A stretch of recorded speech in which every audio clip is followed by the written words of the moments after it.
Bukan asal buka paip tak ada air je terus dia pergi tayamum. Padahal air je kena potong. Dah berapa bulan tak bayar. Kemudian untuk mengangkat hadas pula, biasanya mengangkat hadas guna air, berwuduk guna air. Tapi kalau dah tak ada air, kan, boleh tak kalau tak ada air terus kita solat je? Tak boleh.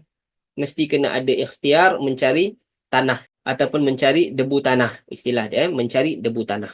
Cari debu tanah nak buat apa? Nak bertayamum. Tayamum ni kenapa? Sebab nak ganti wudu. Tak boleh nak berwudu. Tak ada air.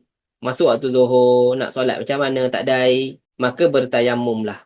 Dan adalah dia punya kaedah-kaedah, ada cara-cara dia. Bukan asal buka paip tak ada air je, terus dia pergi tayamum. Padahal air je kena potong, dah berapa bulan tak bayar. Kan? Lepas tu, dia ketuk-ketuk air dah tak ada ni, macam mana ni? Dia pun terus ambil tayamum. Padahal jiran sebelah ada air. Boleh tak nak minta jiran sebelah air untuk solat? Boleh je. Ada usaha tak? Tak ada usaha. Kan? Itu pun boleh jadi. Itu yang kita bahaskanlah dalam masalah tayamum. Ini secara umumnya begini.